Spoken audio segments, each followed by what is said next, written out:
Hello student, स्वागत है आपका आईसीटी वर्चुअल क्लासेस में। मैं हूं कविता, आपकी साइंस टीचर। उम्मीद करती हूं आप सभी अच्छे होंगे और स्वस्थ होंगे। तो क्लास कंटिन्यू करेंगे अपने चैप्टर के क्वेश्चन आंसर, जिसमें हम बात कर रहे हैं टिश्यू के बारे में।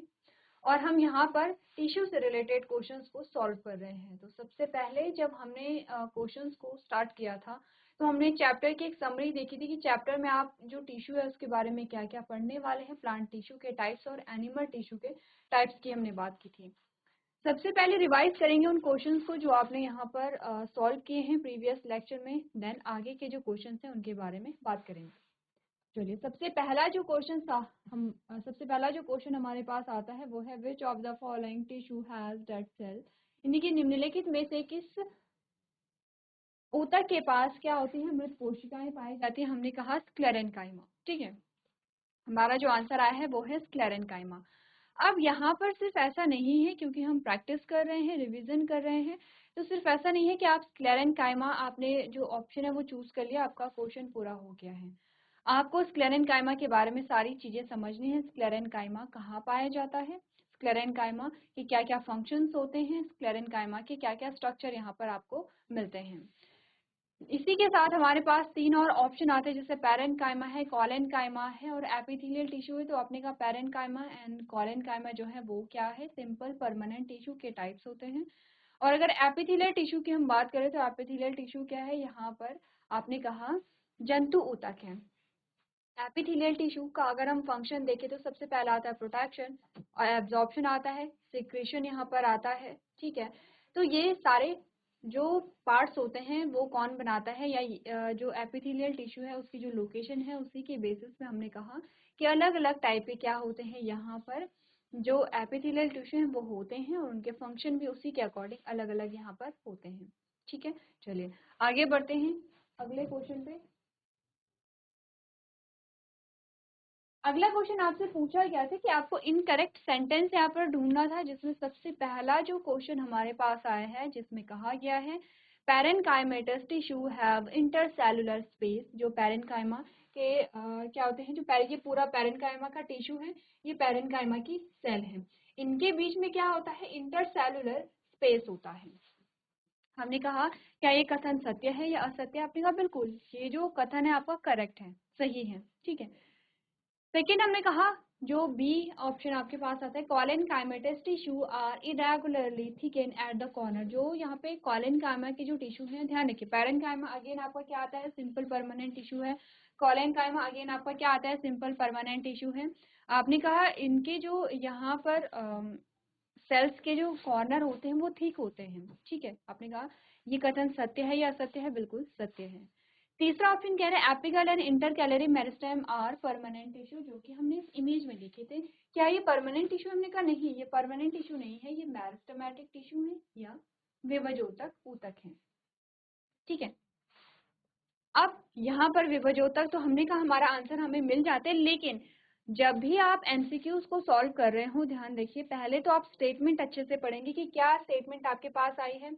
ठीक है, उसके बाद आप चारों ऑप्शन को पढ़ेंगे, चाहे आपको आपका आंसर पहले ही कॉलम में मिल गया हो, पहले ही सेंटेंस में मिल गया हो, चाहे आप कितने भी श्योर हो अपने आंसर को लेकर के, फिर भी आप चारों ऑप्शन को पढ़ेंगे। क्योंकि कभी क्या होता है, देखिए एमसीक्यूज में होता क्या है कि आपको सबसे बेस्ट और सबसे सही आंसर चूज करना होता है।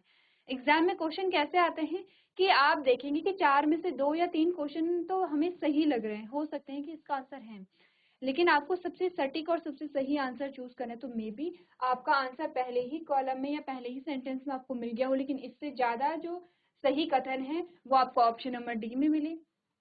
तो इसी प्रकार से आपको करना क्या है, चारों ऑप्शंस को पढ़ना है, और सारे ऑप्शंस को पढ़ने के बाद ही क्या करेंगे, आप अपने आंसर को टिक करेंगे। तो जो आपका ऑप्शन नंबर डी है उसमें कहा गया meristematic tissue in its early stage lack vacuole. क्या ये कथन गलत है, हमने कहा नहीं, ये बिल्कुल सही कथन है। यहाँ पर क्या होता है, इनमें वैक्यूल नहीं पाए जाते हैं। तो तीन ऑप्शन यहाँ पे सही है, option number A, option number B, option number D यहाँ पे करेक्ट है। आपका गलत जो कथन आता है वो है ऑप्शन नंबर सी यहाँ पर। ठीक है, क्योंकि हमें क्या करना है, गलत कथन को चूज करना है। नेक्स्ट क्वेश्चन हमने देखा था, हमने कहा था girth of stem increase due to. जो तना है, तने की जो मोटाई है वो किसकी वजह से बढ़ती है। हमने कहा कि हम देखेंगे यहाँ पर अब मोटाई की बात हो रही, इट मीन्स कि यहाँ पर क्या है, आपने का ग्रोथ हो रही है। ग्रोथ अगर हो रही है तो आपने का मेरिस्टेमेटिक टिश्यू की हम बात करेंगे। जब भी ग्रोथ की बात आए, लेंथ की बात आए, डेवलपमेंट की बात आए, तब आप क्या करेंगे, यहाँ पर मेरिस्टेमेटिक टिश्यू की बात करेंगे। आपने का तने की मोटाई की बात हो रही है, तो मोटाई कैसे होगी, आपने का किसी भी प्रकार की वृद्धि अगर आप देख रहे हैं तो वो सेल डिवीजन से आती है, चाहे आप एनिमल की बात करें, चाहे आप यहाँ पे प्लांट की बात करें। जैसे हमने कहा कि यहाँ पर क्या होता है, कोई भी जो जीव है उसका निर्माण, अगर हम ह्यूमंस का एग्जाम्पल है तो उनका जो निर्माण होता है वो एक कोशिका से होता है और धीरे धीरे करके बहुत सारी कोशिकाओं से पूरा शरीर बनता है। अब जो नवजात है, न्यूबॉर्न है, वो भी आप देखते हैं कि उसका आकार बढ़ता है, उसका वेट बढ़ रहा है, तो वहां पर भी सेल डिवीजन होती है, वहां पर क्या है, सेल इंक्रीज हो रही है। ठीक है। और अगर सेल डिवीजन की बात आती है तो हम विभाजोतक ऊतक की बात करेंगे। तो हमने कहा ठीक है, हम तीनों प्रकार के जो मेरिस्टेमेटिक टिश्यू उनको बना लेते हैं। जब आप ये डायग्राम बनाएंगे तो आप देखेंगे यहाँ पर कि लोकेशन के बेसिस पे किस टाइप की लेंथ यहाँ पर पाई जा रही है। जैसे कि एपिकल, आपने कहा रूट टिप और शूट टिप पे जो मेरिस्टेमेटिक टिश्यू होंगे वो लेंथ को डायरेक्टली क्या करेंगे, यहाँ पे बढ़ाएंगे। आपने कहा कि यहाँ पे इंटरकैलरी मेरिस्टेम पे जो होंगे वो क्या करेंगे, नोड्स की लेंथ को बढ़ाते हैं। और ये जो लेटरल मेरिस्टेम है, यहाँ पर जो तने के क्या होते हैं, साइड में होते हैं, वो क्या करेंगे, उनकी वृद्धि होगी। वृद्धि होगी तो मतलब इधर भी वृद्धि हो रही है, इधर भी वृद्धि हो रही है, तो ये तने की मोटाई को बढ़ा रहे हैं। ठीक है। आंसर क्या है हमारा, यहाँ पर इंटर कैलरी मेरिस्टेम आया यहाँ पे, लेटरल मेरिस्टेम। ठीक है, इंटर कैलरी क्या होगा, ये होगा, ध्यान रखिए। ये आपका एपिकल मेरिस्टेम है, ये आपका इंटर कैलरी है, ये आपका लेटरल है। तो लेटरल मेरिस्टेम क्या होता है, यहाँ पे आपने कहा जो स्टेम की विड्थ है उसके लिए क्या होगा, रिस्पॉन्सिबल होगा। तो आंसर आपको option number B correct answer आएगा। ठीक है, चलिए नेक्स्ट हमने कहा भी cell does not have perforated cell wall. इसका आंसर ऑलरेडी आपके स्क्रीन पे था, हमने कहा कंपेनियन सेल। आगे बढ़ते हैं। आगे आपसे पूछा गया था कि जो इंटेस्टाइन है यहाँ पे, ठीक है, जो हमारी इंटेस्टाइन होती है उसमें क्या आता है, पाचित भोजन का क्या होता है, अवशोषण होता है। अब which type of epithelial cells are responsible for that. आपने कहा कि एपिथेलियल, कौन सी एपिथेलियल सेल्स है, कौन सी एपिथेलियल कोशिकाएं छोटी आंत में अवशोषण के लिए उत्तरदायी होती है, इसका आपको आंसर करना था। तो इसी के साथ हमने क्या किया है, कुछ डाइजेस्टिव ट्रैक्ट को हमने बनाया था, हर एक ऑर्गन की हमने बात की थी। अब ऐसा नहीं है कि आपका टिश्यू चैप्टर चल रहा है और आपके पास कोई और टॉपिक आएगा तो आप उसे छोड़ देंगे। प्रैक्टिस में होता ही है कि जो भी आपके पॉसिबल आपके टॉपिक आ रहे हैं वो आप सारे सॉल्व करते हुए चलते जाते हैं। ठीक है, लेकिन ध्यान रखिए एग्जाम में ऐसा नहीं करना है। एग्जाम में जो पूछा जाता है उसी का आंसर आपको करना है। हाँ, अगर आप प्रैक्टिस कर रहे हैं, पेपर को सॉल्व कर रहे हैं, तब आप ये सारी चीजें वहाँ पे अप्लाई करेंगे। ठीक है, चलिए। तो हमने कहा हमारा जो आंसर आया था वो कॉलमनर एपिथेलियम आया था। अगला क्वेश्चन जो आपको होमवर्क में दिया गया था, मैं पढ़ के बता दे रही हूँ, ठीक है, कंफ्यूज नहीं होना है।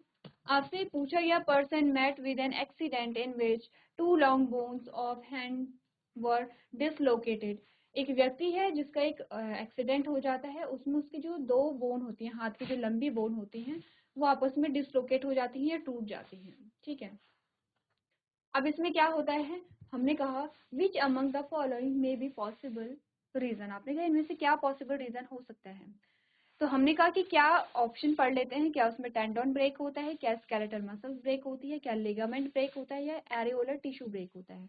सबसे पहले तो आपको ये देखना है कि किस टिश्यू का फंक्शन क्या है। जैसे कि आपने देखा कि एरियोलर जो टिश्यू है, हमने कहा वो दो टाइप का होता है, उसमें टेंडन भी इंक्लूड है, उसमें लिगामेंट भी इंक्लूड है। ठीक है, तो हमारे पास तीनों ऑप्शन जो है, वो तीनों ऑप्शन का एक ऑप्शन आ गया है एरियोलर टिश्यू।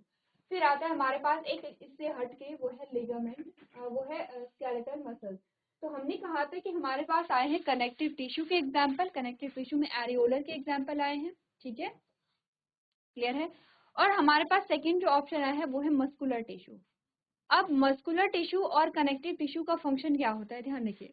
मसल जो हमारी होती है वो होती है मूवमेंट के लिए रिस्पॉन्सिबल। यही हमने कहा था, किसी भी प्रकार की गति, किसी भी प्रकार की हलचल जो हमारे शरीर में होती है उसके लिए रिस्पॉन्सिबल होता है हमारा मस्कुलर टिश्यू।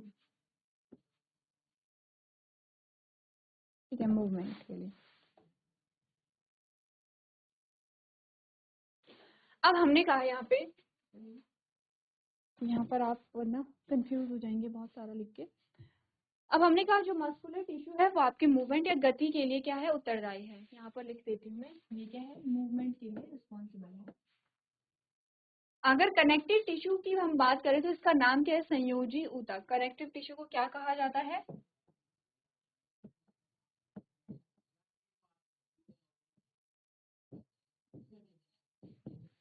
संयोजी ऊतक। हुआ क्या है, अगर मैं आपसे बताऊं कि हुआ क्या है, आपने तो एक बोन है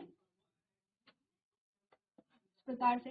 अब ध्यान देखिए, ऐसा नहीं कि सारी बोन का स्ट्रक्चर ऐसा ही होता है, बट जनरली जब हम बोन की बात करते हैं तो हम यही स्ट्रक्चर बनाते हैं, क्योंकि मोस्टली बोन का स्ट्रक्चर यही होता है।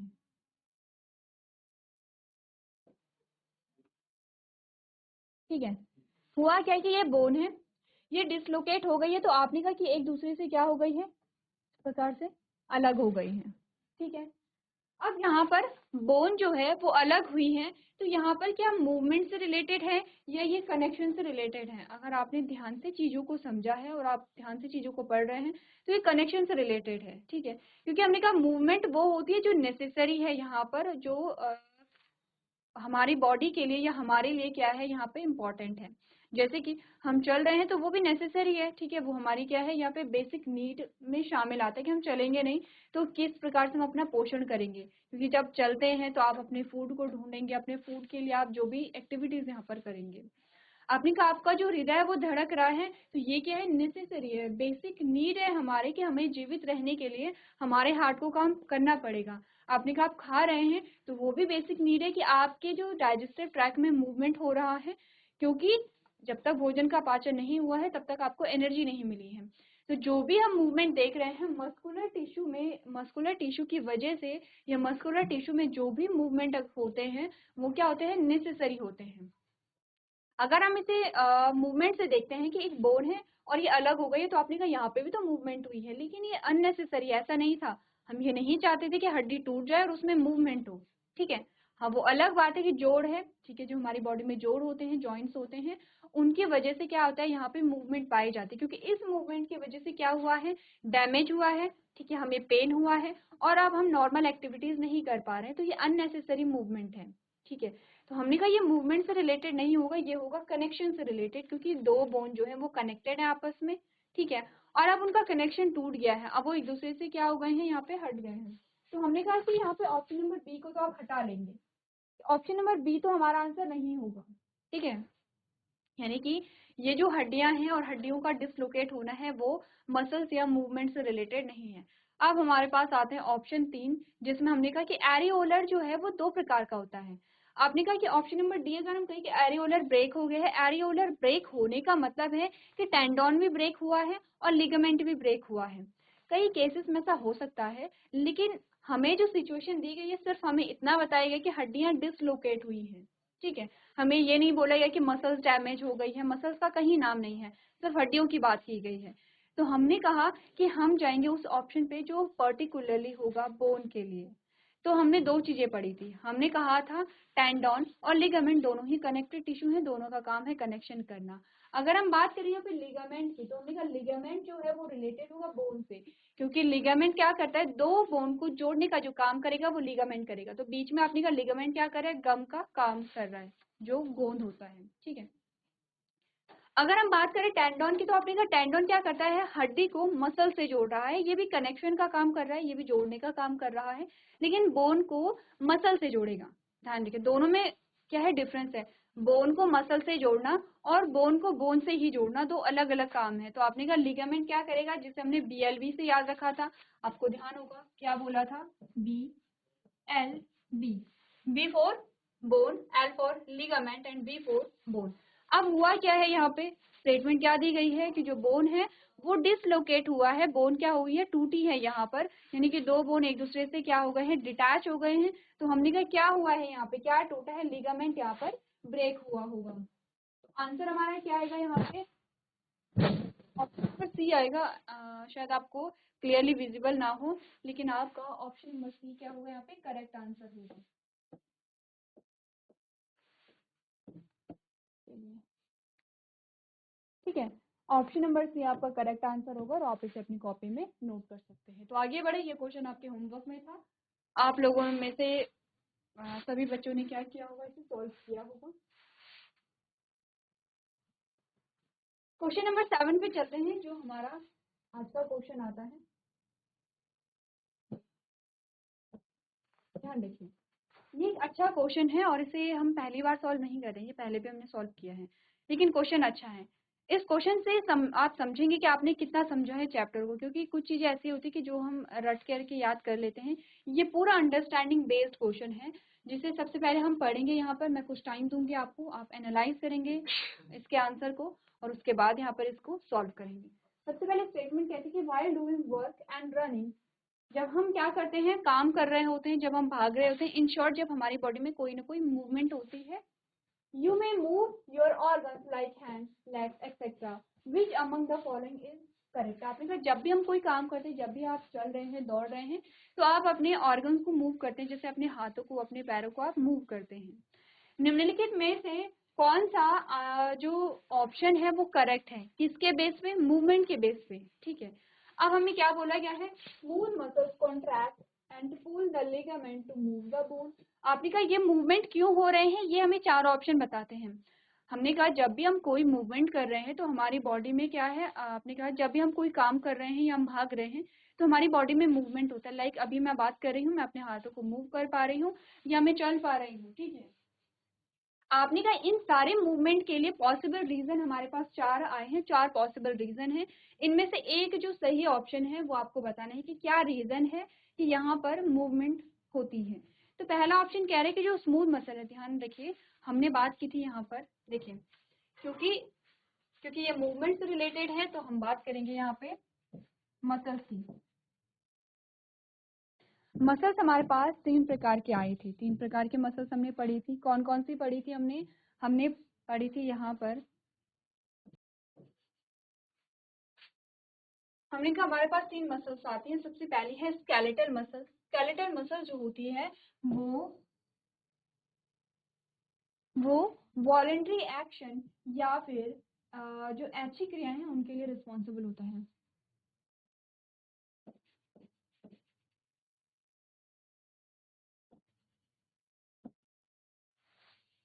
ठीक है, वो क्या होते हैं, वॉलेंट्री एक्शन के लिए।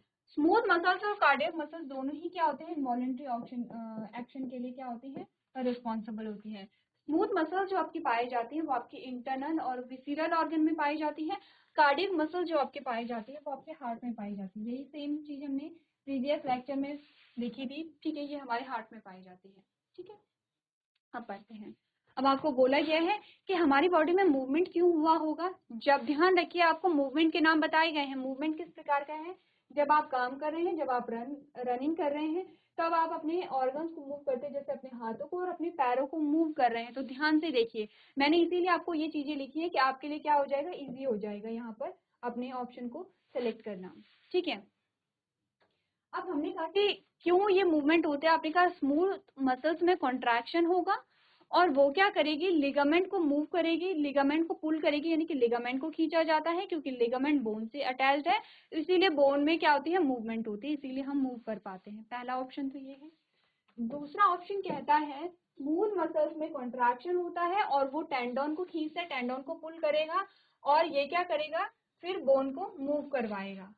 तीसरा ऑप्शन कहता है स्केलेटल मसल्स में कॉन्ट्रैक्शन होता है। ठीक है, अब मसल्स चेंज हो गई है, पहले स्मूथ की बात कर रहे थे, अब स्केलेटल आ गई है कि स्केलेटल मसल्स में कॉन्ट्रैक्शन होता है, ये लिगामेंट को क्या करेगा, पुल करेगा और जिससे बोन में मूवमेंट होगा। ऑप्शन नंबर डी कहते हैं कि स्केलेटल मसल्स में कॉन्ट्रैक्शन होता है, ये टेंडन को पुल करेगा और इसकी वजह से बोन में क्या होगा, यहाँ पर मूवमेंट होगी। अब आप सोचेंगे कि ये पहले तो लिगामेंट और टेंडन की ही बात हम कर रहे हैं, ठीक है, आपके यहाँ पे पूरे लिगामेंट और टेंडन ही आए हैं, तो इसका क्या मतलब है। देखिए, हमने कहा ये पूरा हमारा हाथ है, ये पूरा हाथ है, एक बोन ये हमारी होती है, लॉन्ग बोन है, और यहाँ पर भी हमारी बोन होती है। यहाँ पर हमने कहा कि यहाँ पे क्या होता है, कुछ चीजें होती हैं, ठीक है, मसल्स हमारी होती हैं और मसल्स कुछ चीजों से क्या होती हैं, अटैच होती हैं। यहाँ पे हमारी मसल्स होंगी। मसल्स में कॉन्ट्रैक्शन जब होता है तो ये जो बोन है, यहाँ पर ये बोन और ये बोन दोनों मसल से अटैच हैं। दोनों क्या है, एक मसल्स है जो कि इससे भी कनेक्टेड है, इससे भी कनेक्टेड है। ठीक है, यहाँ से देखते हैं, जो कि इससे भी कनेक्टेड है और इससे भी कनेक्टेड है, तो ये पूरी मसल है। इस मसल में कॉन्ट्रैक्शन होगा तो ये क्या होगी, छोटी होगी। छोटी होगी तो आपने कहा क्योंकि हड्डी से जुड़ी थी, हड्डी को पुल करेगी इस प्रकार से। आपको बताना ये है कि मसल्स कौन सी है, ठीक है, कौन सी मसल्स में कॉन्ट्रैक्शन हो रहा है। इतना तो हम समझ गए हैं कि ये हमारा हाथ है, ये हमारी बोन है एक, और ये हमारी दूसरी बोन है, ठीक है। दोनों बोन से एक मसल्स अटैच है, एक एक प्रकार की मसल्स यहाँ पे पाई जाती हैं जो इस बोन से भी कनेक्टेड है और इस बोन से भी कनेक्टेड है। इस मसल्स में कॉन्ट्रैक्शन होगा, कॉन्ट्रैक्शन होगा तो ये इस हड्डी को पुल करेगा, तभी तो आप अपने हाथ को इस प्रकार से कर पा रहे हैं। आप अपने हाथ को ऐसे फोल्ड कर पा रहे हैं, कैसे, क्योंकि मसल्स यहाँ पे कॉन्ट्रैक्ट हुई हैं, और मसल्स जब कॉन्ट्रैक्ट हुई तो उनका साइज छोटा होगा, उनका साइज छोटा होगा तो हड्डी को इस प्रकार से खींचेगा। ये क्या होते हैं, ये आप डेली बेसिस पे भी ये प्रैक्टिकल कर सकते हैं, ठीक है। अब ध्यान रखिए, आपको बताना है मसल्स का नाम सबसे पहले आपको सिलेक्ट करना है कि वो स्मूथ मसल्स है या वो स्केलेटल मसल्स है, ठीक है। अब उसमें से भी आपको ये देखना है कि किस मसल्स के साथ कौन सा जो एरियोलर टिश्यू है वो कनेक्टेड है, यहाँ पे लिगामेंट होगा या टेंडन होगा। तो एक बार ध्यान से अपने ऑप्शन को देखिए, ठीक है। आप स्टेटमेंट आप समझ चुके हैं और आपको पढ़ना है यहाँ पर स्टेटमेंट। स्टेटमेंट में बहुत ज़्यादा डिफिकल्ट नहीं है, आप मसल्स आपको चूज करना है और इस मसल्स के साथ किस मसल के साथ कौन सा यहाँ पे एरियोलर टिश्यू जुड़ा हुआ है जिसकी वजह से गति हो रही है, ये आपको चूज करना है। तो चलिए एक बार ध्यान से देखिए। चलिए तो स्टार्ट करते हैं अपने क्वेश्चन, ठीक है। क्वेश्चन को देखते हैं। सबसे पहले तो ध्यान रखिए, आपको इस ये जो हमने यहाँ पे क्लासिफिकेशन किया है, इस क्लासिफिकेशन से आपको क्या समझ आए, एक बार फिर से देखिए। हमने कहा जो मसल होती हैं वो यहाँ पर 3 टाइप की होती हैं, ठीक है। उन 3 टाइप पे हमने स्केलेटल, स्मूथ और कार्डियक मसल की बात की है। इसी के साथ हमने इनकी लोकेशन के बारे में भी बात की है। इसी के साथ हमने इनके एक्शंस की भी बात की है, ठीक है। एक्शन कैसा होगा, वॉलंटरी होगा या इनवॉलंटरी होगा। वॉलंटरी का मतलब होता है ऐच्छिक, ऐच्छिक का मतलब होता है इच्छा से, और इनवॉलंटरी का मतलब होता है यहाँ पर अनैच्छिक या फिर जो कि हमारी इच्छा से जो मूवमेंट नहीं होते हैं, ठीक है। अब क्योंकि आपने चैप्टर पढ़ा भी है, आपने चैप्टर रिवाइज भी कर लिया है, तो आप इतना समझते हैं कि वॉलंटरी और इनवॉलंटरी या ऐच्छिक और अनैच्छिक क्रियाओं का क्या मतलब है। हमने कहा यहाँ पे वॉलंटरी एक्शन होंगे और इन दोनों में इनवॉलंटरी एक्शन होते हैं। तो सबसे पहले स्टेटमेंट पे जाना है आपको और देखना है एक्शन या जिस मूवमेंट के बारे में आपको बताया गया है वो वॉलंटरी होगा या इनवॉलंटरी होगा। सबसे पहले तो ये डिसाइड कीजिए, इससे कम से कम आपकी जो मसल है वो तो सेलेक्ट हो जाएगी। हम एक बार फिर से स्टेटमेंट पढ़ेंगे। हमें कहा यह है कि जब हम काम करते हैं तो काम करने के दौरान हम अपने अंगों को क्या करते हैं, मूव करते हैं, जैसे कि अपने हाथ हैं, अपने पैर हैं। जैसे कि हमने कहा कि आप यहाँ पर क्या कर रहे हैं, आप चल रहे हैं, ठीक है। अब आप कोई भी काम कर सकते हैं, तो आप चल रहे हैं यहाँ पर। या फिर आपने कहा कि जैसे मैं आपको यहाँ पे पढ़ा रही हूँ और इसी के दौरान मैं अपने हाथों को मूव कर रही हूँ। ये जो एक्शन होते हैं ये हमारे ऐच्छिक होंगे या अनैच्छिक होंगे। हमने कहा यहाँ पर ये जो एक्शन होते हैं ऐच्छिक होते हैं क्योंकि हमारी इच्छा से हैं। अपने हाथ और अपने पैरों को मूव करना, भागना या काम करना, ये आपकी इच्छा पर ही निर्भर करता है। आपका मन है तो आप काम करते हैं, आपका मन नहीं है तो काम नहीं करते हैं। ऐसा नहीं है कि आपके ना चाहने पर भी आपके हाथ और पैर खुद ब खुद काम करने लगे, ऐसा होता है नहीं होता है, ये हमारी इच्छा पे ही होता है। तो इतना तो हम समझ गए हैं कि इस प्रकार के जो मूवमेंट हैं यहाँ पर हम उसी मसल्स को यहाँ पे सेलेक्ट करेंगे जो वॉलंटरी या ऐच्छिक क्रियाओं के लिए रिस्पॉन्सिबल है। और ऐच्छिक क्रियाओं के लिए हमारे पास एक ही मसल आती है जो है स्केलेटल मसल। तो इतना तो हमें पता चल गया है। तो ऑप्शन नंबर ए और ऑप्शन नंबर बी हमारा आंसर नहीं होगा क्योंकि इसमें क्या आती है, स्मूथ मसल आती है।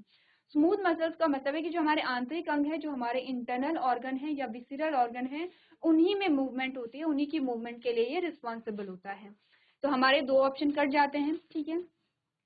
अब ऑप्शन नंबर सी और डी हमारे पास रह जाते हैं जिसमें दोनों में स्केलेटल मसल है। तो अब यहाँ पर ये हटा देते हैं क्योंकि इसका काम हो गया है, आपने मसल को यहाँ पे सेलेक्ट कर लिया है।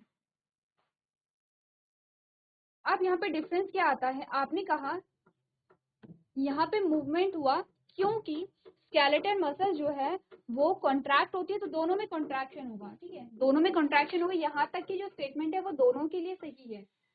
लेकिन आगे की जो बात हमें बोली गई है, ऑप्शन नंबर सी में कहा गया है कि स्केलेटल मसल जो है उसमें कॉन्ट्रैक्शन होगा, संकुचन होगा, और वो लिगामेंट को पुल करेगी। वो क्या करेगी, लिगामेंट को पुल करती है, और जैसे ही लिगामेंट पुल होता है वैसे ही क्या होती है, जो बोन है उसमें भी मूवमेंट हो जाता है। पहली चीज आपको ये बताई गई है, ठीक है। दूसरे में आपने कहा कि स्केलेटल मसल्स कॉन्ट्रैक्ट होती हैं, लेकिन ये टेंडोन को क्या करेगी, पुल करेगी। टेंडोन को खींचा जाता है और टेंडोन को खींचेगी तो जो बोन है उसमें भी मूवमेंट हो जाता है। आपके अकॉर्डिंग क्या आंसर यहाँ पे सही होगा? देखिए हमने बोला यहाँ पर, जैसे कि फिर से अपना हाथ का एग्जाम्पल लेते हैं। हमने कहा ये मेरा हाथ है, एक बोन ये है, एक बोन ये है, ठीक है। और यहाँ पे जॉइंट है, यानी कि ये जॉइंट है हमारा, बीच में जो कोने वाला होता है ये हमारा जॉइंट है। मैंने कहा एक मसल यहाँ से और यहाँ दोनों बोन को क्या कर रही है, कनेक्ट कर रही है। और ये जो बोन है यहाँ, ये जो मसल है वो कौन सी मसल है, स्केलेटल मसल है, इतना हमें पता चल गया है। स्केलेटल मसल्स में कॉन्ट्रैक्शन हुआ और यहाँ पर हमें मूवमेंट देखने को मिला। तो स्केलेटल मसल्स में कॉन्ट्रैक्शन हुआ है, तो सोचिए क्या हुआ होगा यहाँ पर। स्केलेटल मसल्स में कॉन्ट्रैक्शन होने के बाद लिगामेंट को पुल किया गया होगा या टेंडोन को पुल किया गया होगा, इसका आंसर हमें मिलेगा। हमने कहा अगर हम लिगामेंट का काम देखते हैं तो लिगामेंट कहाँ होती है, दो बोन के बीच में होती है, क्योंकि दो हड्डियों को जोड़ने का काम करेगी। टेंडोन की अगर हम बात करेंगे तो हमने कहा मसल्स को जोड़ने का काम बोन से कौन करेगा, टेंडोन करेगा। यहाँ पे हो क्या रहा है, मसल कॉन्ट्रैक्ट हो रही है और बोन मूव हो रही है, ठीक है। तो हमने कहा कि यहाँ पर जब मसल्स कॉन्ट्रैक्ट हुई होगी तो क्योंकि मसल और जो बोन है, क्योंकि इस मसल से या इस मांसपेशी के कॉन्ट्रैक्ट होने से जो बोन मूव हुई है, इट मीन्स कि उस मसल से वो बोन क्या है, कनेक्टेड है कनेक्टेड, ठीक है। हमने कहा कि मसल से क्या होगी, बोन कनेक्टेड होगी, तभी तो मसल्स में कॉन्ट्रैक्शन हुआ और उसी की वजह से हड्डी में क्या आया, यहाँ पे मूवमेंट आया है। लेकिन मसल्स को बोन से कनेक्ट कौन करेगा, आपने कहा टेंडोन करेगा, ना कि लिगामेंट करेगा। तो फिर किसे पुल किया जाएगा, यहाँ पे टेंडोन को पुल किया जाएगा। यही तो हमने कहा। हमने कहा मसल्स को बोन से कनेक्ट करने का काम जो करेगा वो करेगा टेंडोन। अब यहाँ पे मसल में कॉन्ट्रैक्शन हो तो इस बोन में क्या होगा, यहाँ पे गति पाई जाएगी। तो सबसे पहले जो मसल है वो किसे खींचेगी, वो टेंडोन को खींचेगी, क्योंकि टेंडोन क्या कर रहा है, टेंडोन मसल से भी जुड़ा हुआ है और टेंडोन हड्डी से भी जुड़ा हुआ है। ये सेम ऐसा है जैसे कि ये है, ठीक है। ये हमारी मसल है, ये टेंडोन है और ये हमारी बोन है, ठीक है। अब क्या होगा, जब इसमें कॉन्ट्रैक्शन होता है, फॉर एग्जांपल ये ऐसी थी, अब इसमें कॉन्ट्रैक्शन हुआ तो इसने इसे खींचा, इसने क्या किया, टेंडोन को खींचा। जब टेंडोन को खींचे तो आप देख रहे हैं कि ये जो बोन है यहाँ पे, बोन भी साथ में इस प्रकार से खींच रही है। तो कौन सा ऑप्शन हमारा सही होगा यहाँ पर, ऑप्शन नंबर डी सही होगा या नहीं होगा? ऑप्शन नंबर सी हमारा सही क्यों नहीं हुआ? क्योंकि हमने कहा कि हम बात कर रहे हैं कि जब एक मसल में कॉन्ट्रैक्शन हुआ तो बोन में क्या हुई, हम यहाँ पे गति हुई। इसका मतलब मसल जो है वो हड्डी से जुड़ी हुई थी, ठीक है। और इसे जोड़ने का काम कौन करेगा, यहाँ पे टेंडोन करेगा। लिगामेंट में क्या होता है कि वहां पे दो हड्डियां ही हड्डियां होती हैं, वहां पे मसल नहीं होगी बल्कि हड्डियां होगी, क्योंकि मसल की बात चल रही है। तो इसी वजह से हमारा जो ऑप्शन होगा वो option number D correct answer होगा। तो चलिए अपने ऑप्शन को यहाँ पे सेलेक्ट कर लीजिए। और इस प्रकार के क्वेश्चन आपके पास आते हैं जो इंटरेस्टिंग भी होते हैं, और आप इन्हें तभी सॉल्व कर पाते हैं जब आपने अच्छे से समझा होगा, अंडरस्टैंडिंग बेस्ड आपके क्वेश्चन होते हैं। चलिए तो आगे बढ़ते हैं।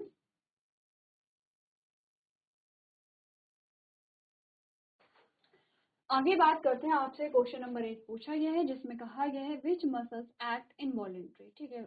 निम्नलिखित में से कौन सी मसल है जो कि अनैच्छिक रूप से कार्य करती है? इजी क्वेश्चन है, ठीक है। ऑप्शन में दिए गए हैं स्ट्राइटेड मसल, ठीक है, smooth muscle, cardiac muscle and skeletal muscle. और अब आप सोचेंगे कि एक हमारे पास नई मसल आई है स्ट्राइटेड मसल, ठीक है, लेकिन ये नई नहीं है। जब हमने यहाँ पे डिफरेंस पढ़ा था तब हमने स्ट्राइटेड मसल्स की यहाँ पे बात की थी, ठीक है। अब ऑप्शन आपके पास आते हैं कि option number A, option number first and जो सेकंड है, पहला और दूसरा ऑप्शन क्या है, सही है। वो दोनों क्या है, यानी कि स्ट्राइटेड और स्मूथ मसल यहाँ पे इनवॉलेंट्री एक्शन को परफॉर्म करते हैं। जो ऑप्शन नंबर बी है उसमें कहा गया है कि स्मूथ मसल्स यानी कि सेकंड और third, smooth muscles and cardiac muscles दोनों ही क्या है, इनवॉलेंट्री मसल्स हैं। ऑप्शन नंबर सी कहता है कि थर्ड एंड फोर्थ यानी कि cardiac muscles and skeletal muscles जो हैं वो इनवॉलेंट्री मसल्स हैं। ऑप्शन नंबर डी कहता है कि फर्स्ट एंड फोर्थ यानी कि striated muscles and skeletal muscles क्या है, यहाँ पे इनवॉलेंट्री एक्शन को परफॉर्म करते हैं। तो आपका यहाँ पे जो सही आंसर आएगा वो है ऑप्शन नंबर बी, ठीक है।